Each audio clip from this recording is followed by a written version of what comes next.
Assalamualaikum warahmatullahi wabarakatuh. Kembali lagi di channel Kisah Wartanet. Di kesempatan kali ini ada sebuah cerita dari akun Facebook yang bernama Wins. Cerita ini berjudul Ada Dia Dalam Diriku. Sebelum masuk ke ceritanya, jangan lupa untuk subscribe channel ini. Dan jangan lupa untuk nyalakan lonceng notifikasinya. Seperti apa ceritanya? Tak usah lama-lama lagi. Mari kita masuk ke ceritanya.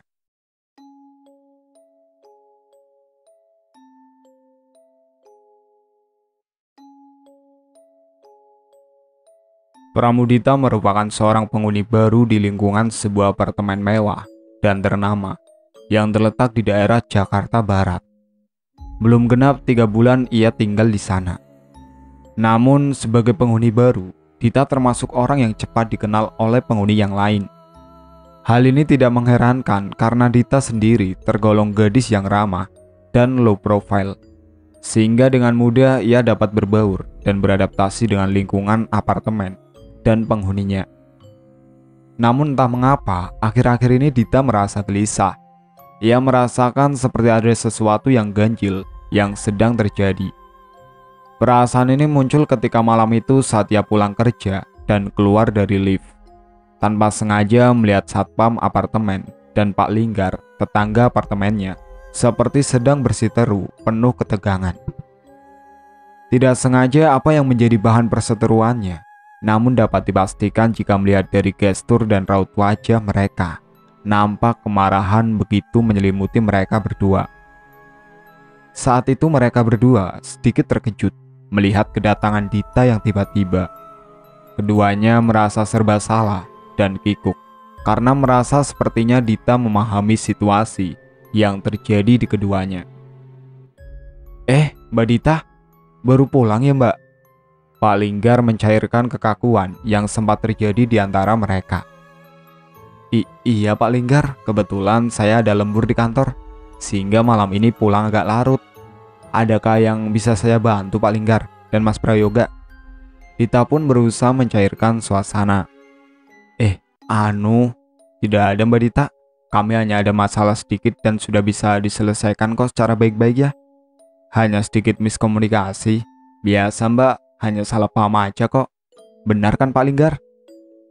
Satpam alias Prayoga memberikan jawaban dan memberi kepastian kepada Dita bahwa semuanya baik-baik saja.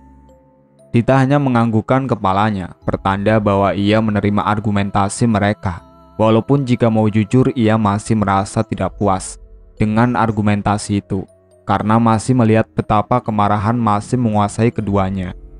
Sorot mata mereka tidak bisa berbohong dengan fakta itu. Pagi Mas Yoga, Dita menyapa ramah Prayoga. Satpam apartemen yang pagi itu sedang bertugas. Pagi juga Mbak Dita, sudah mau berangkat kerja Mbak? Iya Mas Yoga, kebetulan hari ini ada meeting di luar kota, jadi sengaja berangkat agak pagian. Saudita seraya mengembangkan senyum manis di bibirnya yang merah merona. Iya Mbak Dita, tadi malam kok saya melihat Mbak Dita ya di luar apartemen. Saat saya manggil Mbak Dita, Mbaknya malah nggak denger dan terus saja berjalan dengan tergesa-gesa. Mbak Dita sering loh Mbak keluar dari apartemen saat tengah malam. Tetapi saat saya tanya pergi sama siapa dan hendak kemana, Mbak Dita tidak pernah berkata apa-apa. Saya berada di luar apartemen di tengah malam. Mas Yoga nggak salah lihat ya? Salah lihat kali masnya. Dita tersenyum dan meledek Yoga bahwa mungkin ia hanya salah lihat. Ia sedikit mengernyitkan dahinya karena setiap malam setelah pulang kerja, ia pasti asik menikmati lelap tidurnya dalam buaian mimpi. Saya serius Mbak Dita. Mbak Dita sering keluar saat tengah malam, namun saat bertemu dengan saya, ekspresi Mbak Dita sepertinya berbeda deh. Lebih seperti orang jutek dan tidak peduli dengan lingkungan sekitar dan orang lain. Lebih tepatnya Mbak Dita seperti tidak mengenali saya. Satpam itu terus berusaha meyakinkan Dita bahwa ia tidak pernah salah lihat atau salah mengenali orang. Dita sendiri yang merasa tidak pernah keluyuran di tengah malam hanya tertawa menanggapi ucapan Prayoga, satpam apartemennya. Ya udah Mas Yoga, Aku tegasin sekali lagi bahwa itu bukan aku. Jadi ya anggap saja itu hanya ilusi fatamorgana, Mas. Aku pamit pergi dulu ya, Mas. Dengan langkah santai Pramudita berjalan meninggalkan Yoga yang masih terlihat dalam situasi kebingungan. Tiba-tiba malam itu suasana apartemen sedikit berbeda dari biasanya. Malam itu suara sirene mobil polisi dan ambulan sedikit menimbulkan kegaduhan. Saat mobil-mobil itu sampai di lobi apartemen, para petugas kepolisian berpakaian lengkap serta petugas medis disambut oleh Pak Prayoga yang kemudian membawa mereka ke apartemen bernomor 129. Apartemen itu berada di lantai 3. Tidak bisa dihindari pemandangan malam itu membuat para penghuni apartemen yang berada di lobi, termasuk Dita, yang kebetulan baru pulang dari tempat kerjanya, merasa heran. Begitu juga dengan raut wajah orang-orang di sekitarnya. Mereka semua diselimuti dengan raut wajah keheranan dan dipenuhi dengan beragam pertanyaan yang muncul di benak mereka. Pertanyaan yang notabene membutuhkan jawaban agar rasa penasaran mereka menghilang. Namun sayangnya, jawaban tidak diperoleh karena para petugas nampak sibuk mempersiapkan bawaan mereka dan bergegas memasuki lift, naik ke lantai 3 apartemen. Saat rombongan sampai di lokasi, ternyata di luar apartemen 129 sudah sedikit ramai karena penghuni apartemen yang lain berkumpul dan berkelompok di sudut-sudut lorong. Mereka terlihat berbisik-bisik mencari jawaban atas rasa penasaran yang mereka rasakan. Sebelumnya mereka sendiri pun merasa bingung karena sudah 3 hari Pak Linggar penghuni apartemen itu tidak terlihat batang hidungnya dan ternyata sekarang malah ditemukan terbunuh di kamarnya. Pak, ruangan apartemen 129 steril kan? Kapten Cahyo yang mengepalai rombongan kepolisian bertanya kepada Satpam untuk memastikan kondisi kamar tersebut. Belum sempat Prayoga menjawab, tiba-tiba terdengar suara dari seorang lelaki berpakaian rapi dan menggunakan setelan jas berwarna gelap. Steril dan sejak ditemukannya mayat Bapak Linggar, tidak ada satupun yang memasuki apartemennya. Apartemennya saya kunci sembari menunggu kedatangan pihak kepolisian dan tenaga medis. Oh iya, perkenalkan Pak, saya James, manajer apartemen ini. Baguslah kalau begitu. Berarti tidak ada yang merusak TKP, sehingga penyelidikan kami akan lebih lancar. Kapten Cahyo memasuki apartemen diikuti oleh timnya dan tim kesehatan yang dikomandoi oleh Dr. Laras, seorang dokter muda yang terlihat cantik, energik, dan smart. Setelah mereka masuk ke dalam apartemen, sontak tercium bau anyir yang berasal dari darah manusia. Dua rombongan itu pun kemudian melaksanakan tugasnya masing-masing. Martin, coba cek semua sudut apartemen ini. Kapten Cahyo memberi perintah ke anak buahnya, seraya mengedarkan pandangan tajamnya yang secara jeli menelusuri berbagai sudut apartemen. Kapten, dokter, coba lihat kemari. Salah seorang petugas kepolisian sedikit berteriak ketika menemukan Pak Linggar, penghuni apartemen, sudah terbujur kaku di lantai kamar mandi, yang pintunya terbuka lebar. Tampak ia hanya mengenakan celana dalam yang sudah berwarna merah karena terkena oleh darah yang mengenai lantai kamar mandi. Luka besar menganga dari lehernya yang terkoyak seperti disembelih. Kapten Cahyo dan Dr. Laras berjalan bergegas mendekati asal sumber suara. Seorang petugas kepolisian mengambil foto korban dari berbagai sudut dan yang lainnya, memeriksa detail seluruh sudut apartemen. Sementara dengan teliti, Dr. Laras memeriksa tubuh korban. Apa penyebab kematiannya, Dok? Ujar Kapten Cahyo, seraya membaca hasil laporan singkat, hasil pemeriksaan TKP anak buahnya. Pelaku diserang secara brutal. Analisa ini bisa dilihat dari tidak beraturan luka di lehernya. Sepertinya senjata tajam yang digunakan pelaku berupa pisau yang sangat tajam, tetapi digunakan dengan brutal, sehingga membuat luka seperti ini. Dr. Laras menunjukkan foto luka leher Linggar di kameranya kepada Kapten Cahyo. Si pelaku memang benar-benar ingin membunuh korban sepertinya. Gumam Dr. Laras sambil mengerutkan dahinya saat mengamati luka-luka korban. Jika melihat lukanya seperti itu dan tidak ada bekas-bekas perlawanan di TKP, sepertinya si pelaku pasti memiliki kekuatan atau tenaga yang besar. Apa mungkin pelakunya itu seorang laki-laki ya? Kapten Cahyo berkata dengan lirih, menganalisa segala kemungkinan yang bisa saja terjadi dalam peristiwa kriminal kali ini. Luka lebar di leher Pak Linggar menyebabkan trakeanya juga terputus. Ketika suatu benda memotong atau menyumbat trakea, maka pasokan aliran udara ke paru-paru akan terhenti.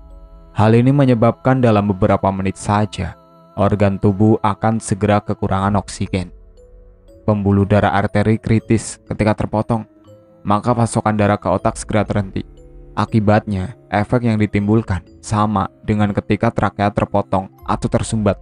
Seseorang bisa pingsan, berhenti bernafas, berhenti detak jantungnya, hingga akhirnya meninggal. Sepertinya korban tidak langsung tewas seketika. Ia dalam kondisi sekarat saat itu.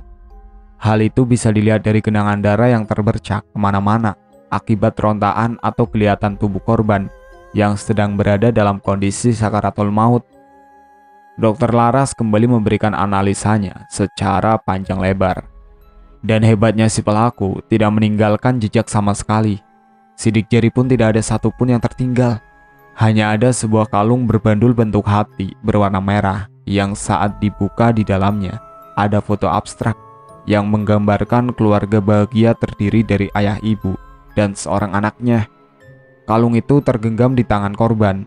Saya yakin pasti kalung itu diletakkan oleh si pelaku sebagai pertanda. Kapten Cahyo juga menyampaikan analisa hasil pemeriksaannya terhadap korban. Namun pertanda apakah yang ingin disampaikan oleh si pelaku? Pembunuhan yang benar-benar misterius? Kapten Cahyo pun semakin mengerutkan dahinya. Pertanda ia merasa bahwa banyak hal misterius yang ditanganinya kali ini. Setidaknya Kapten, si pelaku paham bagaimana cara cepat dan tepat di bagian mana ia bisa membuat Pak Linggar meninggal, sehingga ia tidak membuat begitu banyak luka. Hanya satu luka di leher, tetapi benar-benar mematikan. Jadi sedikit banyak bisa disimpulkan bahwa si pelaku tahu anatomi tubuh manusia atau ilmu kedokteran. Bisa saja ia berprofesi tenaga kesehatan, atau hanya orang di luar tenaga kesehatan, tetapi ia memiliki ilmu yang memahami anatomi tubuh manusia. Mungkin saja ia paham hanya karena ia belajar. Dokter Laras memberi analisa tentang si pelaku.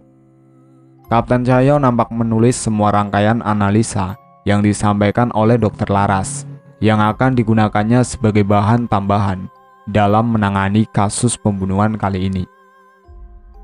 Kemudian Kapten Cahyo memanggil manajer apartemen untuk mendekat. "Bapak manajer, tolong beri info identitas lengkap dari Pak Linggar." "Pak Linggar penghuni lama di sini, Kapten. Beliau hidup sendiri. Ia tidak punya keluarga. Istrinya sudah meninggal dan mereka tidak punya keturunan. Selama ini ia terkenal ramah dan baik ke semua orang. Dan dari segi finansial beliau tidak kurang satu apapun karena beliau termasuk orang yang memiliki pekerjaan dan penghasilan yang mapan. Maka sangat mengherankan bagi saya pribadi menemukan Pak Linggar meninggal dengan cara seperti ini. Sangat mengenaskan." Sejenak manajer itu menghela nafas sangat panjang. Ia sendiri pun tak habis pikir, sekaligus merasa kasihan nasib Pak Linggar berakhir tragis seperti ini. "Baiklah Pak Manajer, terima kasih atas semua infonya yang sangat berguna buat kami." Kapten Cahyo tersenyum dan menyalami sang manajer. Tiba-tiba seorang anak buah Kapten Cahyo tergopoh-gopoh mendatanginya. "Permisi Kapten, lapor. Saya sudah mengecek bagian CCTV tetapi tidak ada hal-hal yang nampak mencurigakan. Hanya saja 3 malam yang lalu, tepatnya pukul 8 malam, apartemen Pak Linggar kedatangan tamu. Wajahnya tidak nampak jelas karena ia memakai masker. Sepertinya ia sadar bahwa ia harus menghindari kamera CCTV yang berada di lorong apartemen. Namun satu hal yang bisa ditandai, tamu itu memakai jaket. Sekilas setelah diamati, bagian depan dada sebelah kanan, jaket itu bergambar naga dengan lidah api merah. Walaupun gambar itu tergolong berukuran kecil, tetapi bisa teridentifikasi saat ia menengok ke arah CCTV. Raditya, salah seorang anak buah Kapten Cahyo, memberikan laporan lengkapnya secara terperinci. "Oke, bawa semua hasil ke kantor. Nanti kita analisa semuanya bersama-sama." Perintah Kapten Cahyo seraya memerintahkan anak buahnya kembali ke kantor setelah semua penyelidikan telah selesai dan jenazah Pak Linggar dibawa ke rumah sakit. Pemeriksaan terhadap warga apartemen pun berjalan, tak terkecuali Prayoga dan Dita pun ikut diperiksa sebagai saksi-saksi dalam rangka menguak misteri pembunuhan Pak Linggar. Namun dari pemeriksaan tersebut bisa dipastikan bahwa Prayoga dan Dita memiliki alibi yang tepat. Tidak satupun dari keduanya yang bisa membuat mereka terkait dengan kasus ini. Namun ada satu keterangan dari Prayoga yang digarisbawahi oleh Kapten Cahyo, bahwa Dita sering keluar tengah malam. Hal itu terjadi berulang kali, tetapi setelah hal itu dikonfrontir dengan Dita, ia sama sekali tidak mengakui bahwa ia melakukan itu. Ia merasa bahwa setiap pulang dari kerja, selalu tidur dengan lelap hingga pagi. Perbedaan keterangan dari keduanya menjadi catatan sendiri bagi Kapten Cahyo. Malam itu saat Kapten Cahyo sedang asik menghabiskan rokok menyala di tangannya, tiba-tiba ia mendapat laporan dari anak buahnya bahwa ada telepon dari Dita yang meminta pertolongan kepada pihak kepolisian. Sesegera mungkin mereka meluncur ke apartemen menemui Dita. Saat mereka sampai, mereka melihat Dita tengah duduk dengan wajah pucat pasi dan tubuh gemetaran. "Ada apa Mbak Dita? Ada sesuatu kah?" Kapten Cahyo mendekat dan bertanya dengan lembut. Ia memerintahkan bawahannya seorang polwan untuk menenangkan Dita dan memberinya minuman agar kondisinya kembali terkontrol. Setelah kondisi Dita membaik, secara perlahan Kapten Cahyo mulai menginterogasi Dita. "Bisa diceritakan Mbak Dita, apa yang sebenarnya terjadi? Ada sesuatukah yang membuat Mbak Dita merasa gelisah seperti ini?" Anu, tadi saya melihat sesuatu, Kapten." Belum juga ia menyelesaikan ceritanya, dia menutup wajah dengan kedua tangannya. "Tenang Mbak Dita, ayo ceritakan dengan perlahan." Saat Mbak Dita sudah tenang, sejenak Dita terdiam dengan menghela nafas untuk mencari ketenangan. "Tadi malam saat tengah malam saya keluar dari apartemen karena sedang tidak bisa tidur. Saya bermaksud mencari udara di luar. Saat hendak keluar, ternyata lift tidak bisa digunakan. Akhirnya saya turun lewat jalan tangga darurat. Nah, ternyata di tangga itu saya melihat seseorang berseragam satpam sedang menyeret seorang penghuni apartemen ini juga. Kondisi orang yang diseret itu sepertinya sudah meninggal, Kapten." Dita tidak melanjutkan ceritanya lebih lanjut. Ia seperti tidak sanggup lagi bercerita. Kira-kira Mbak Dita melihat tidak wajah keduanya, korban dan pelaku? "Kalau pelaku tidak, Kapten. Namun kalau korban sekilas saya melihat. Dia adalah Pak Leon, salah satu penghuni apartemen ini." "Mbak Dita tidak salah lihat kan?"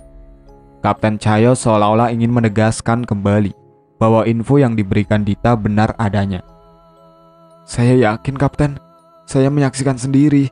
Dan saya yakin bahwa Pak Satpam adalah dalang dari semua ini." "Baiklah Mbak Dita, terima kasih atas infonya. Nanti info ini akan kami tindak lanjuti." Akhirnya Kapten dan rombongannya ke lobi untuk mencari kebenaran dari semua info dari Dita.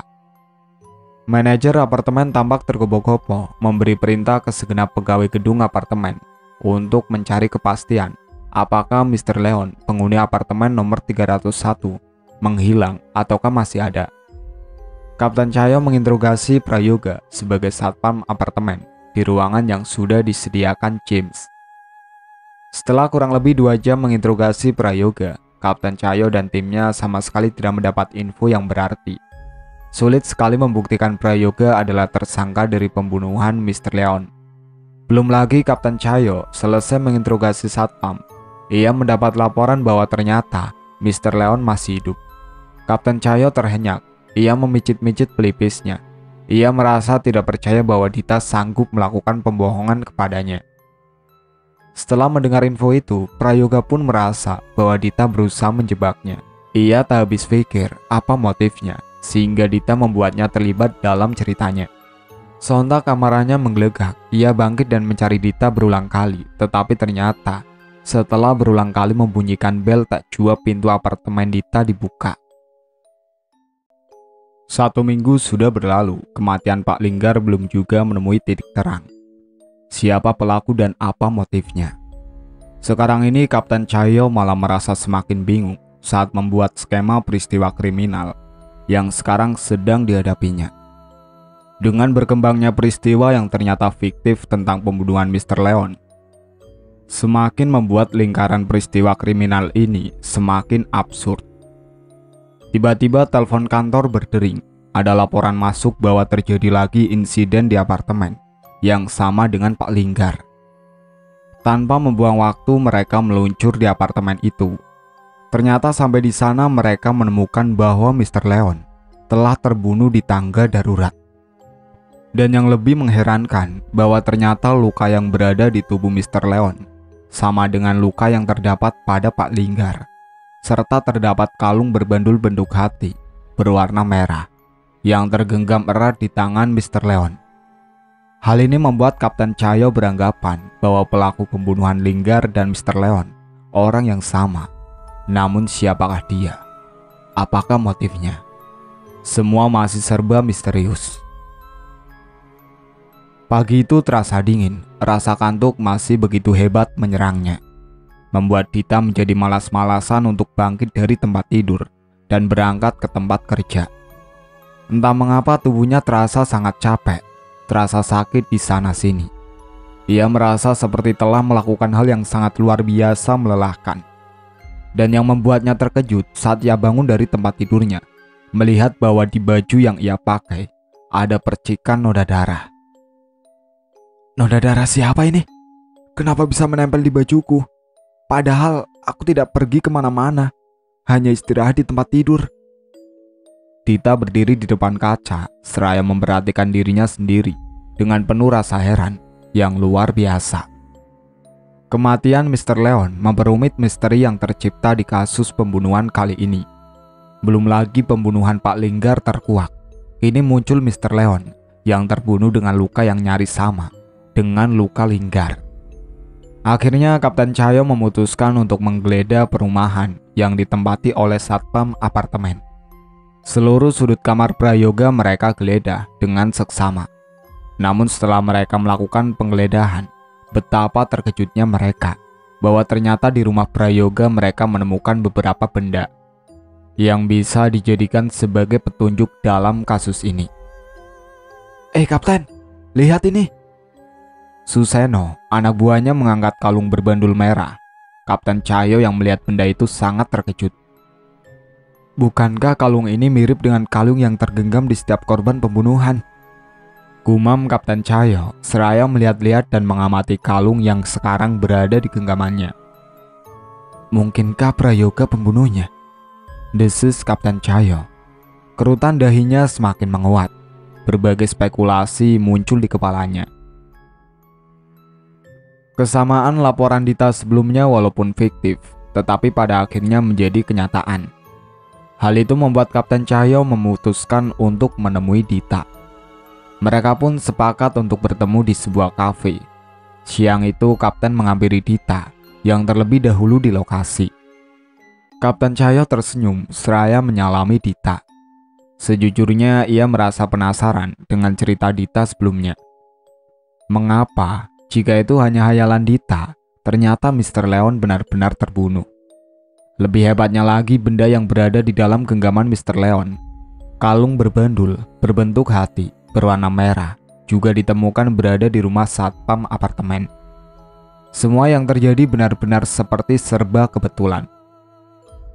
Hai Mbak Dita, apa kabar?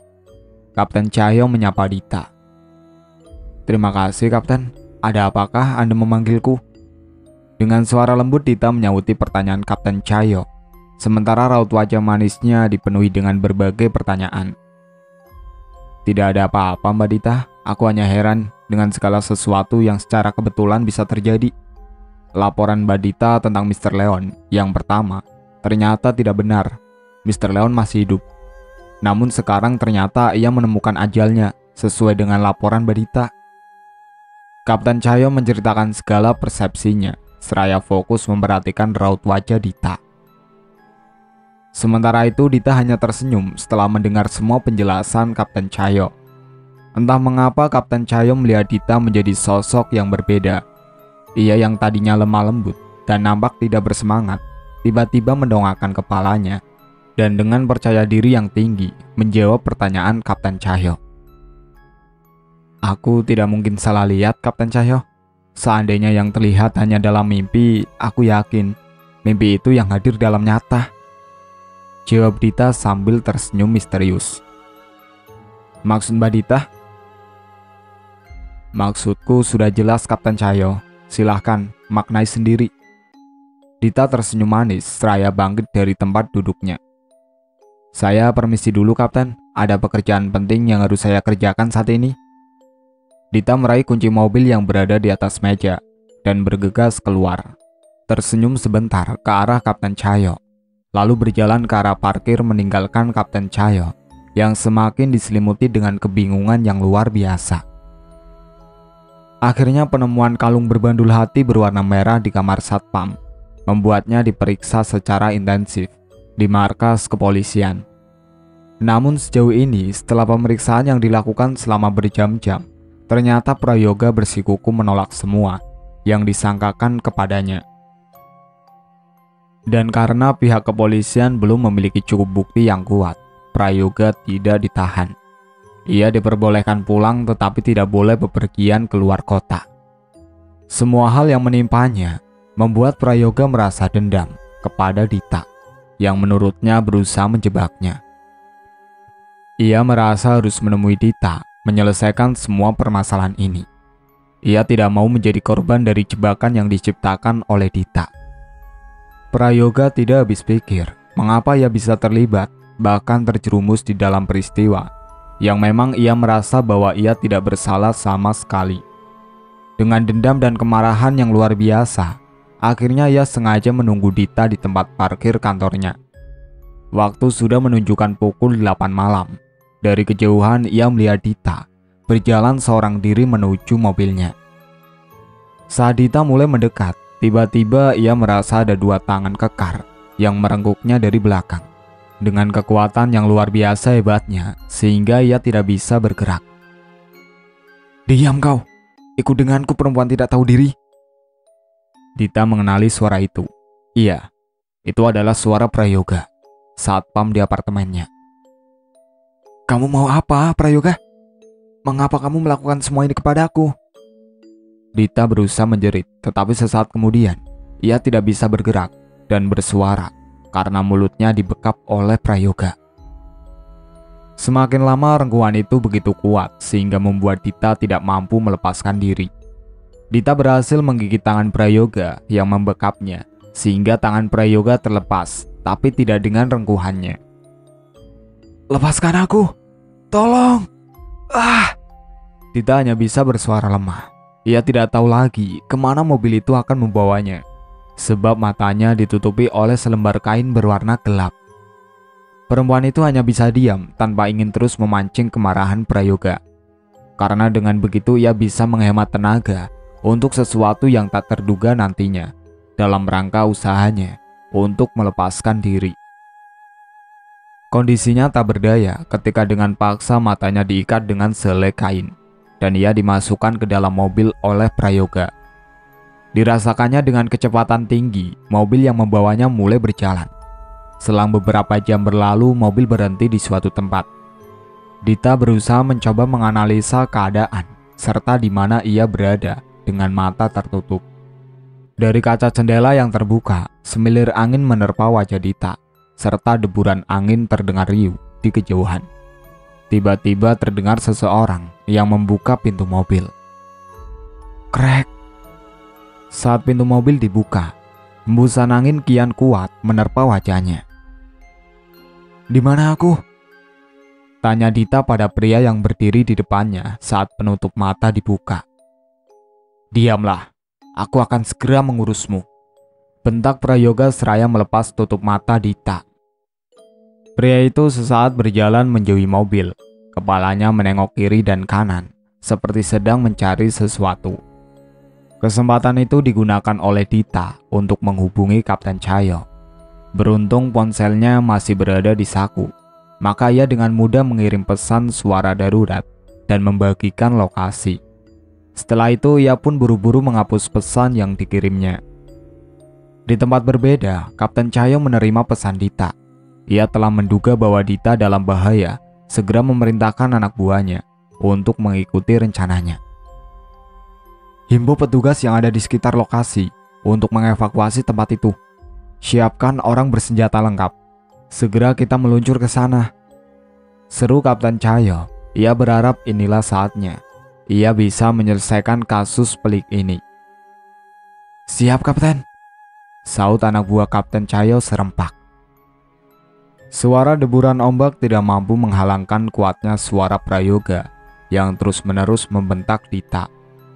Dita sangat ketakutan saat terus-menerus menerima kekerasan verbal dan fisik dari Prayoga. Namun ia tidak bisa melakukan apapun karena tenaga Prayoga begitu luar biasa kuatnya saat menarik tubuhnya dari mobil dan membantingnya ke tanah. Perempuan sialan, kamu telah mengecoh banyak orang dan memfitnah diriku. Apa maumu? Geretak Prayoga dengan wajah memerah penuh amarah.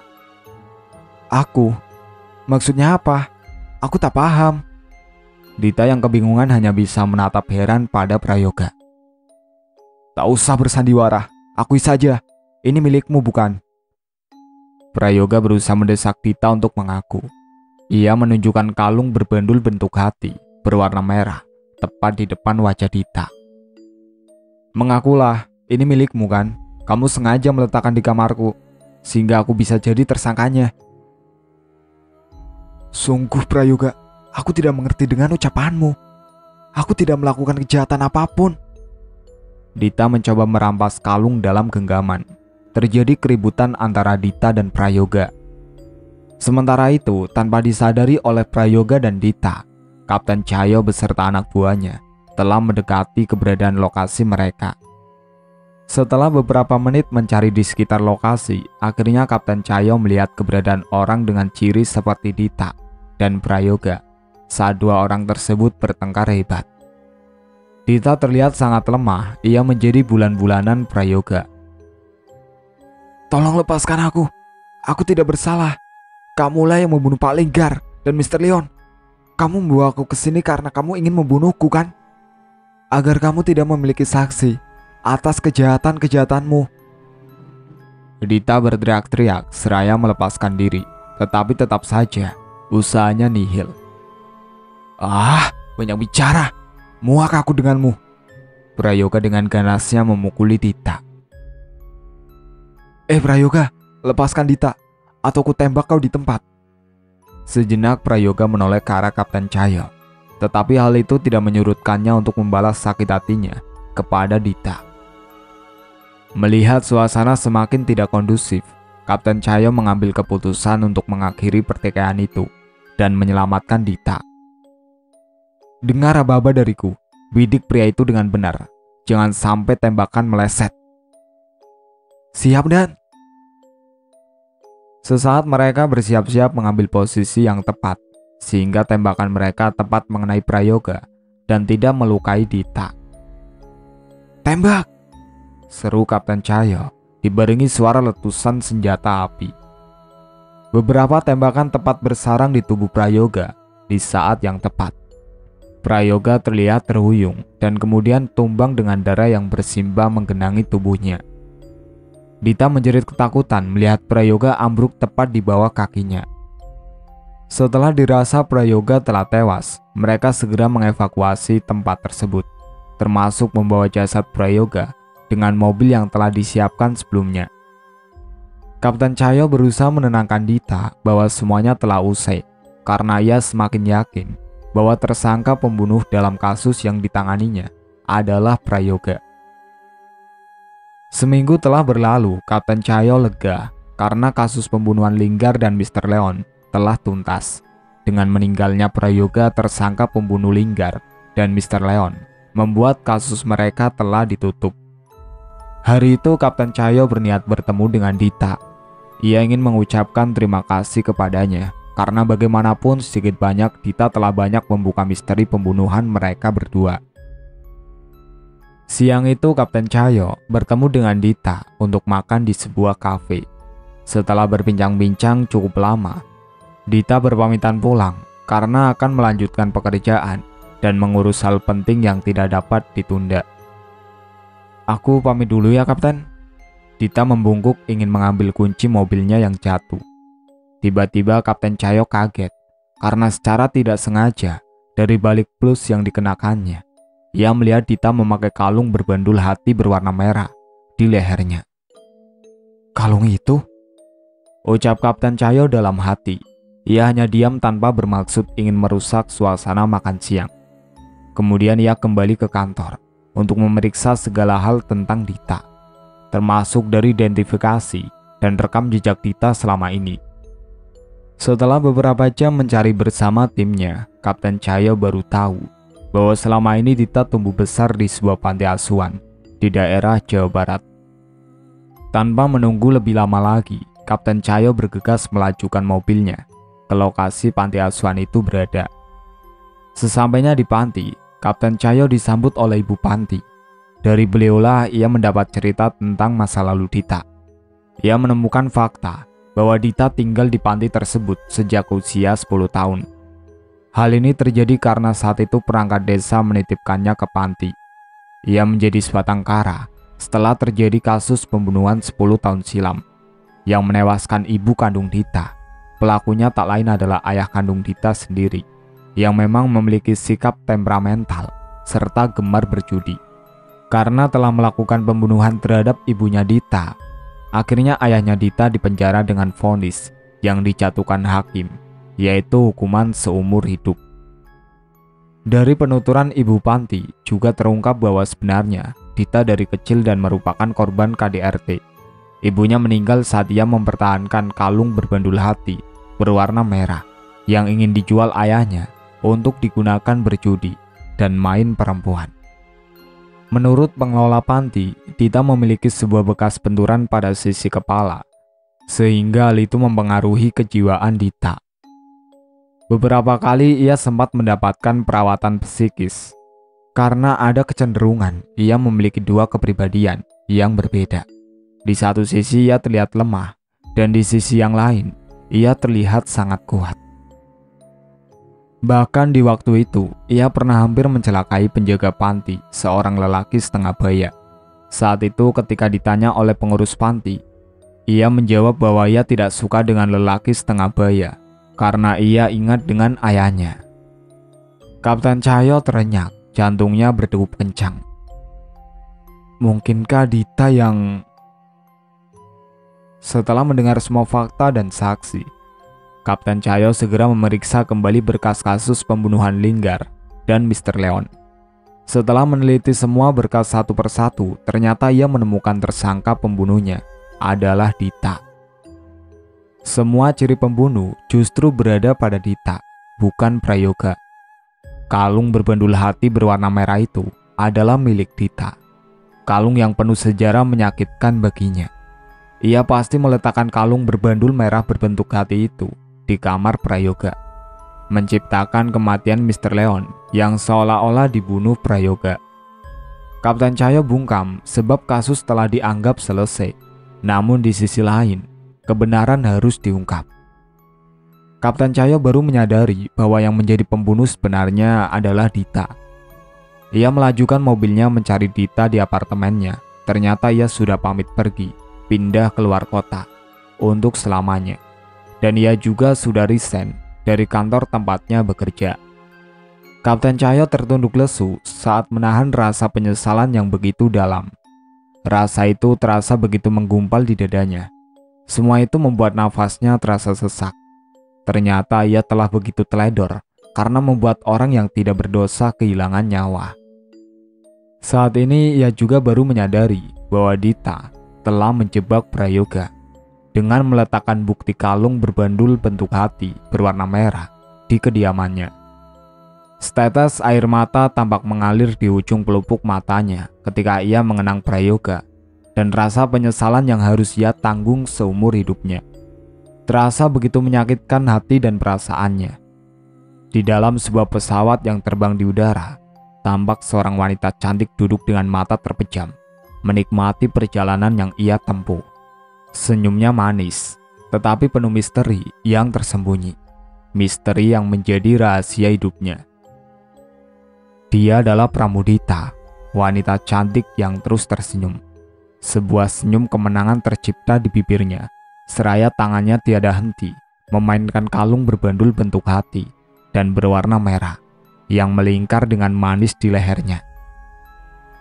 Itulah akhir cerita dari Ada Dia di Dalam Diriku, yang ditulis oleh akun Facebook yang bernama Wins. Sekian dari saya. Wassalamualaikum warahmatullahi wabarakatuh.